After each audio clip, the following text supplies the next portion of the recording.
जय माता की।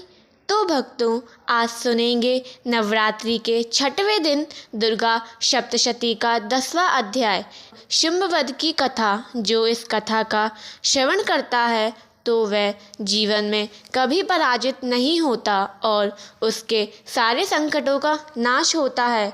तो सुनिए दुर्गा सप्तशती अध्याय 10 को। दुर्गा सप्तशती का 10वां अध्याय शुंभवध।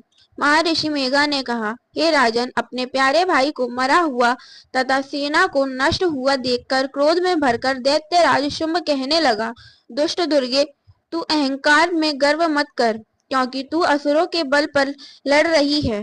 देवी ने कहा, हे दुष्ट, देख, मैं तो अकेली ही हूँ। इस संसार में मेरे सिवा दूसरा कौन है? यह सब मेरी शक्तियां हैं। देख, यह सबकी सब मुझे में प्रविष्ट हो रही हैं। इसके पश्चात ब्राह्मणी आदि सब देवियां उस देवी के शरीर में लीन हो गईं और देवी अकेली रह गई। तब देवी ने कहा, मैं अपनी ऐश्वर्य शक्ति से अनेक रूपों में यहाँ उपस्थित हुई थी। उन सब रूपों को मैंने समेट लिया है। अब अकेली ही यहाँ खड़ी हूँ। तुम भी यहीं ठहरो। महर्षि मेघा ने कहा। तब देवताओं तथा राक्षसों के देखते देखते देवी तथा शुंभ में भयंकर युद्ध होने लगा।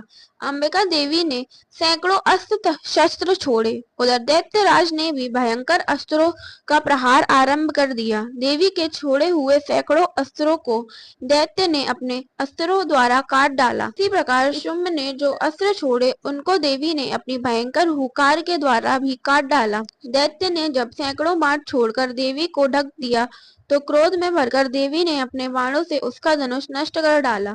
धनुष कट जाने पर दैत्येंद्र ने शक्ति चलाई, लेकिन देवी ने उसे भी काट कर फेंक दिया। फिर दैत्येंद्र चमकती हुई ढाल लेकर देवी की ओर दौड़ा, किंतु जब वह देवी के समीप पहुंचा तो देवी ने अपने तीक्ष्ण बाणों से उसकी चमकने वाली ढाल को भी काट दिया।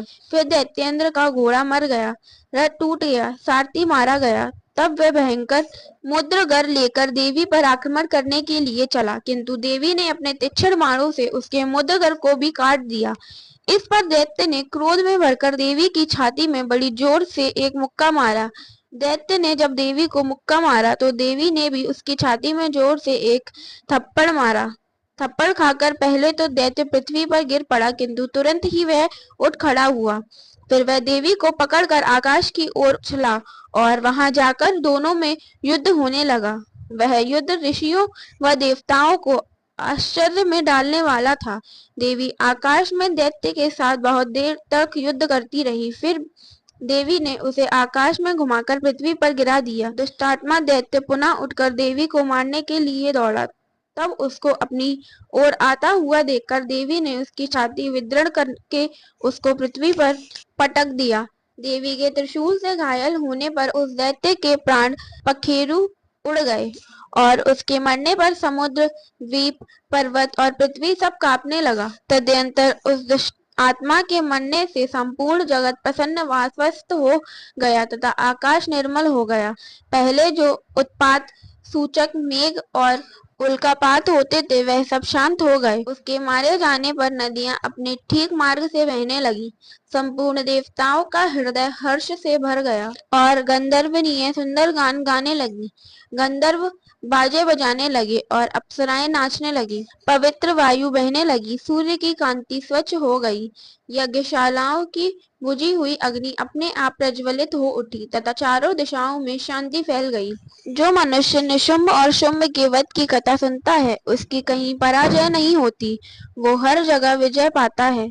नवरात्रि में जो भी मनुष्य दुर्गा सप्तशती का पाठ करता है तो माता रानी की कृपा उस पे सदैव बनी रहती है और वह जीवन में निर्भय हो जाता है।